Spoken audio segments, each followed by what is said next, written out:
a tomar un avión de los colectivos de zona oeste, de la Cabaña. Nos vamos para Ezeiza, nos tomamos un avión de Aerolíneas Argentinas. ¿Para dónde? Bueno, vamos a ir para Washington. Bien. Estados ¿Estás Unidos. con Washington? Y bueno, gobierna Donald Trump, así que es Ya está. prácticamente imposible soslayar. Te alimenta tu columna. Sí, por supuesto. La verdad que en el mundo de la geopolítica, la política internacional, bueno, ya durante el primer mandato de Trump, ¿no? Y ahora, bueno, que viene recargado, más todavía. Vamos a hablar acerca de los 100 días de gestión de Donald Trump. Sabemos que, bueno, hay varios puntos para destacar en estos pocos días de gobierno. Siempre se marcan, ¿no? Después de los 100 días se hace un balance general de lo que fue. Por lo general, los primeros 100 días son siempre positivos para la mayoría de los casos, porque, bueno, es un periodo que, con ese apoyo popular que emana de las urnas, impulsa a los gobiernos recién electos a aprovechar ese tiempo para impulsar las reformas o cumplir las promesas que se hicieron durante la campaña. Bueno, en el caso de Donald Trump hay que darle la derecha. Desde el primer día de gobierno firmó una decena de decretos que iban en ese sentido, en cumplir con lo que había prometido durante la campaña. Y acá tenemos varios temas: inmigración, Sí. economía y política exterior, para ir analizando. Vamos a arrancar por inmigración. En el caso de inmigración hubo hay algunos datos ya que empiezan a surgir del propio gobierno de Donald Trump, que estiman que cerca del 99,9%, están hablando ya del 100%, tipo se resolvió el problema, las entradas ilegales bajaron el 100%. O sea, no hay, según Donald Trump, entradas ilegales a partir de que él asumió como presidente. Bien. Y que además ellos respaldan la política de deportaciones masivas, más allá de los inconvenientes judiciales que tienen. ¿Por qué? Porque recordemos que hubo varios fallos de la justicia norteamericana para ponerle cierto límite, ¿no? Cuando se le pregunta a Donald Trump por este tema, lo que dice es: ¿podemos hacerle juicio a 21 millones de personas? Que es lo que él estima que, digamos, sobra en Estados Unidos, que son migrantes ilegales. Eso sería inviable. Lo que hace Estados Unidos es, bueno, echarlos, deportarlos y que cada país se haga cargo de esos migrantes. Si quieren volver, que sea de forma legal, dice Donald Trump. Eso por un lado. Ahora vamos a ir con el tema economía. Economía que también es clave. ¿Por qué? Bueno, porque llevó adelante una serie de aranceles, logró y está en este momento en negociaciones con muchos países para ver de qué manera esos países hacen concesiones para con Donald Trump. Y el tema ahí, un poco la piedra en el zapato, es una China que está rebelde para Donald Trump, ¿no? ¿Por qué? Porque estamos con este tema de me llama, no me llama, hubo conversaciones, no hay conversaciones. Están en un punto muerto las negociaciones. ¿Por qué? Porque lo que dicen los estadounidenses es: China tiene que mostrarse, dar un gesto de que tiene ganas de conversar. Y China dice: no va a haber ningún gesto hasta que no retiren los aranceles sobre la mesa. ¿Cómo va a tener China el gesto para conversar si de entrada lo que hace Donald Trump es tensionar la relación imponiendo 145% de aranceles? Los chinos, a pesar de que tienen intereses económicos, los mismos intereses que tienen los estadounidenses para poder negociar y comercializar, estamos hablando de las dos potencias económicas en el mundo, que se necesitan mutuamente, los chinos están priorizando la cuestión nacional y el orgullo nacional. Entonces no van a desescalar. Vamos a escuchar entonces, volvemos, a veces parece una novela, ¿no? Una novela turca por el tema del llamado. Y ya ayer escuchábamos a un Donald Trump que decía: no quiero hablar de eso, cuando le preguntaban si había habido un llamado o no. Mentira.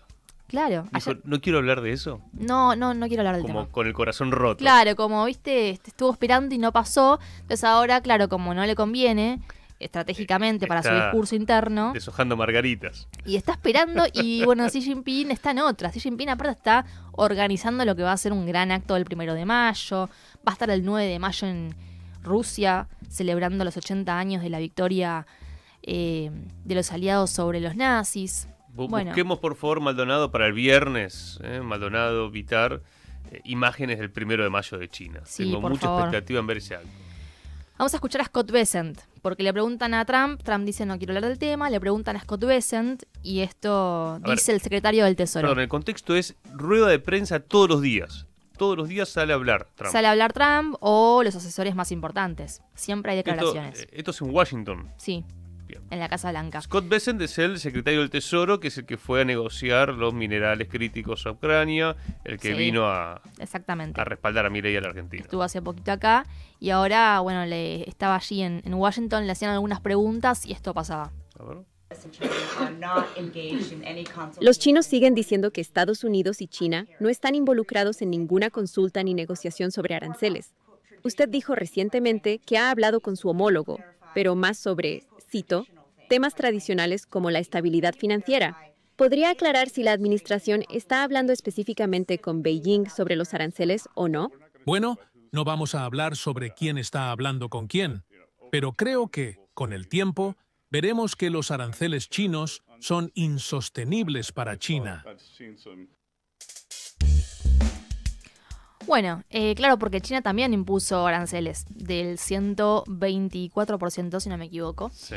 Y lo que dice Estados Unidos va a ser insostenible para ellos. ¿Y no será también insostenible para los propios estadounidenses? Porque en definitiva, insisto con esto, China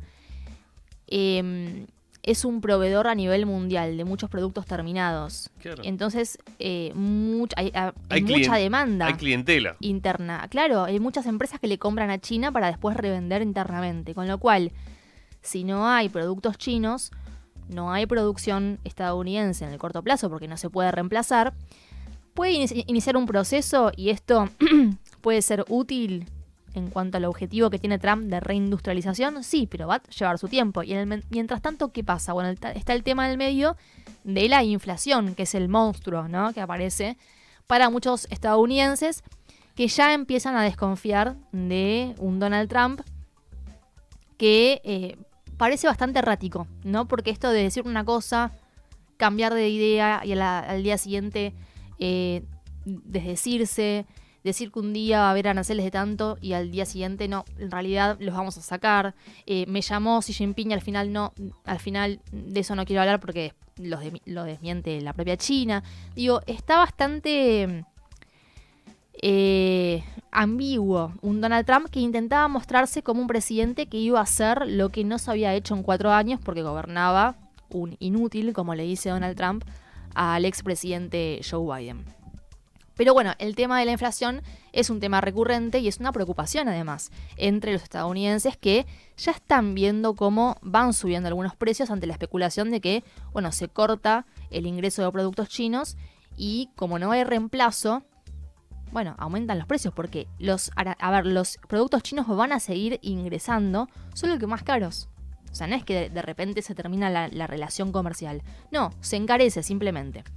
Mira, acá estoy viendo una nota de Alejandro Marcó del Pont, que lo venimos consultando, ¿no? En Rebelión, bueno, él publica en diferentes portales. Dice, China avanzó en la modificación de sus cadenas de valor, sustitución de importaciones, captación de materias primas y diversificación de exportaciones. Solo el 15% de sus ventas externas tienen como destino el consumidor estadounidense. Ha logrado reducir su dependencia, fortalecer su mercado interno y blindarse frente a sanciones. Sí. Dice, por otro lado, las exportaciones de Estados Unidos a China, que son soja, algodón, carne de res, son reemplazables. Países como Australia, Brasil o Argentina pueden llenar ese vacío. Fácilmente reemplazables, te diría. En cambio, los productos que China vende a Estados Unidos, como maquinaria, semiconductores, teléfonos inteligentes, computadoras, discos rígidos o componentes electrónicos, están incrustados en la cadena de valor estadounidense y su reemplazo es mucho más complejo. Entonces, lo que dice Marco del Ponte es, ¿va a tener tiempo Trump para reindustrializar a Estados Unidos? Porque es un proceso de desindustrialización de más de 40 años. Arrancó en los 70 esto. Claro. Y tal vez la estrategia no está rindiendo frutos por el momento, pero ¿es necesario confrontar de esta manera con China? ¿No se puede industrializar y al mismo tiempo ajustar algunas tuercas de la relación bilateral con China en el marco del respeto y demás? Y las negociaciones diplomáticas y seguir por esa senda de reindustrialización, parece que para Trump es una cosa o la otra, ¿no? Blanco o negro. Si no, vamos al choque con China. Y también está el tema de la cuestión discursiva. Pero para los chinos es importante son importantes las formas. El bajar el precio cada vez que habla. Se refirió, uno de sus asesores dijo, no, porque los campesinos, ¿no? Se refería así al pueblo chino, como si fuesen campesinos. Esa constante falta de respeto, obviamente que trastoca la relación bilateral y perjudica, en definitiva, que se pueda avanzar en un camino que sea útil también para Estados Unidos. Fíjate otros datos que nos da Marco del Pon respecto a el consumo de los chinos. Apple vende el 18% de sus productos en China. Tesla el 36%. Entonces, claro, ahí está. Por eso Elon Musk dijo, nos vemos. Un Elon Musk que al principio decía... No va a llevar la fábrica de Tesla a Estados Unidos. No lo va a hacer. No le conviene. Lo que quería, sí, Elon Musk, era aranceles para poder vender sus autos en el mercado interno en Estados Unidos y a Europa. Claro. Y no tener que competir tanto con los autos chinos baratos. Eso quería. Pero ahora, digamos, cambiar, relocalizar y demás, eso va a ser muy complicado. Pero bueno, ahora vamos a otro tema también. Dijimos tema migración, economía y política exterior. Y dentro de lo que es política exterior, uno de los grandes temas es el conflicto en Ucrania. Recordemos que Vladimir Putin anunció una tregua de 3 días en lo que va a ser la conmemoración de estos 80 años que se cumplen de la victoria del Ejército Rojo sobre los nazis. Y bueno, ahí la pregunta es, ¿qué va a hacer en este momento Estados Unidos? Porque amagó con retirarse de las negociaciones, y la pregunta es, si se retira, ¿qué significa eso? ¿Que deja de apoyar a Ucrania? Entonces la guerra se resuelve en una semana a favor de Rusia, y de hecho lo dijo el propio Donald Trump, ¿no? Esto de, estamos ayudando a Ucrania, pero Ucrania podría ser derrotada muy fácilmente, como diciéndole a los ucranianos, pueden respaldarse en los europeos todo lo que quieran, pero sin ayuda de Estados Unidos esto termina en muy poco tiempo, ¿no? Porque sabemos que hay un doble juego de Zelensky. Sabe que es hostil la relación con Donald Trump, entonces se respalda en una Europa que está muy rusofóbica y que quiere continuar la guerra a toda costa. Sabiendo que no pueden forzar una derrota de Rusia en el campo de batalla porque está arrasando, lo que quieren hacer es aprovechar estas negociaciones que están dando para tratar de imponer condiciones en una mesa de negociación, digamos, condiciones que le sean favorables a los que están perdiendo la guerra, cosa que es, sinceramente, es un delirio, ¿no? Y aparte es poco pragmático. Ucrania ya dijo, no jodemos más con Crimea. El tema ahora es el Donbass. El tema ahora es el Donbass. O sea, lo que se está discutiendo es cómo se redefinen las fronteras de Ucrania. ¿Ese sería el estado de situación? Sí, cómo se redefinen las fronteras, eso es algo que Rusia no cede en ese sentido. El territorio ganado es territorio ruso. O sea, el tema es Ucrania sin el Donbass y sin Crimea. Sin Crimea, sin el Donbass, sin Zaporizhia y sin Gerson. Bien, o sea que sería todo el corazón nuclear e industrial de Ucrania se lo queda a Rusia. Se lo queda a Rusia. Y Estados Unidos dice, bueno, las tierras raras son para nosotros, sería el acuerdo de Estados Unidos. Se retiran, pero con toda la que pusieron, en términos militares, se llevan... Las tierras raras que quedan en Ucrania son estadounidenses, las tierras raras que quedaron en el lado ruso se negocian con Rusia. Bien. El tema acá es, bueno, ¿hasta dónde va a ceder Europa? Porque acá hablar de Zelensky no tiene sentido. Zelensky es una figurita. Claro, porque Europa todo esto, ¿qué ganó? Porque Europa no está ganando nada. Sí puso está plata también. A ver, Zelensky le está vendiendo lo mismo a todo el mundo. Las tierras raras se las quiere vender a los ingleses, qué figura la de Zelensky, ¿no? que no son parte de la Unión Europea, a la Unión Europea y a Estados Unidos. De actor comediante a ser un tipo que metió una de las guerras más cruentas de Europa. Bueno, de esto habló Mike Waltz, que es el asesor de seguridad nacional de Estados Unidos, habló de la corrupción en Ucrania. Claro. Y esto dijo, escúchenlo. Ucrania fue y sigue siendo uno de los países más corruptos del mundo. Siempre debemos proteger los dólares de los contribuyentes y se han destinado miles de millones. Y no creo, recuerdo cuando estaba en el Congreso, que la administración anterior tuviera todos los mecanismos de supervisión adecuados implementados, así que debemos mantener una vigilancia estricta sobre eso. Pero en segundo lugar, sí, ha estado en guerra, pero debemos buscar oportunidades para ponerle fin. Y uno solo podría pensar que, en lugar de tratar de corregir al presidente de Estados Unidos y al vicepresidente en la oficina oval cuando fue invitado allí por primera vez, podría haberse sentado junto al presidente para firmar un acuerdo de minerales que uniera nuestras economías para el futuro previsible. Ay, los yanquis te la cambian, ¿no? Tremendo. Un acuerdo de minerales para unir nuestras economías. Un acuerdo de minerales que no podía firmar Zelensky porque ya le había prometido esos minerales A Europa. a Europa Claro. y a los ingleses. Entonces ahora están en esa negociación. Qué Pero sí bueno. lo que decía Waltz, que es cierto, es que Ucrania es uno de los países más corruptos del mundo. De hecho, fue uno de los grandes inconvenientes y sigue siendo para ingresar a la Unión Europea. Ahora Bruselas mira para otro lado, se olvida de que hay Escúchame, corrupción. las armas que mandaban Ucrania terminaban en manos de Boko Haram en África, o sea, Sí. de mercenarios de todo el mundo. Y en Haití. En Haití también, claro. Bueno, claro, y también es lo que decía Donald Trump apenas asume, ¿no? Como presidente. Bueno, no, ¿cómo van a devolver los 300 millones de dólares que le dio en la anterior gestión?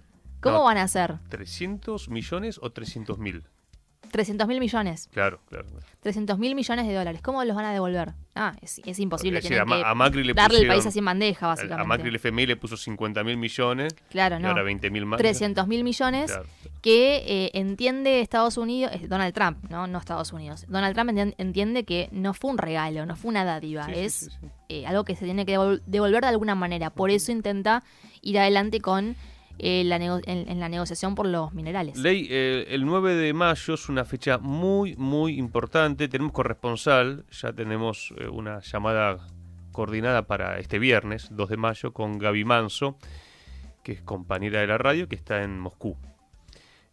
Va a ser muy, muy importante porque es el día de la victoria, ¿no? El día de la victoria de los rusos ante los nazis. En ese escenario mundial va a estar Xi Jinping, Sí, va a estar, por ejemplo, Lula da Silva, preparándose para después la reunión del BRICS de julio. sí. ¿Estados Unidos va a mandar a alguien?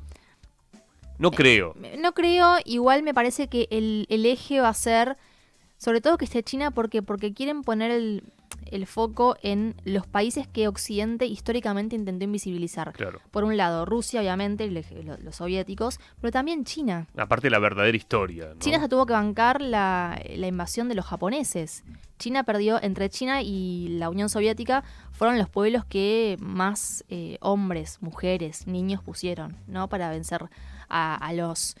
y no solamente fueron los nazis, porque, bueno, en todo lo que es Asia Pacífico estaba el Japón imperial, que también sometió a todos los pueblos con los Sí, que se cruzó, sí, sí, Corea, bueno, Taiwán, China, con lo cual, bueno, también se va a poner el foco en cómo los chinos, si bien estaban también en medio de una guerra civil, decidieron frenar eso para hacer frente a Japón. Bien. Y también vencer al eje en esta parte del mundo, venciendo justamente a uno de los ejércitos más poderosos del mundo en ese momento, que era el ejército japonés. Va a estar gran parte del mundo representada en ese 9 de mayo, por más que no esté Europa Occidental y por más que no esté Estados Unidos, básicamente. Totalmente. No sé si México mandará a alguien. Hay que ver, me interesan mucho las presencias de nuestro continente en ese 9 de mayo en Rusia. Va a Pues estar se bueno, prepara está un acto. apostando, estuvo hablando Lavrov ahora en el foro de los BRICS y puso el foco también en la importancia que tuvo el sur global, ¿no? Claro, También otro tal cual. tema que queda muy por afuera de los manuales de historia en Occidente cuando se repasa la Segunda Guerra. Hay varios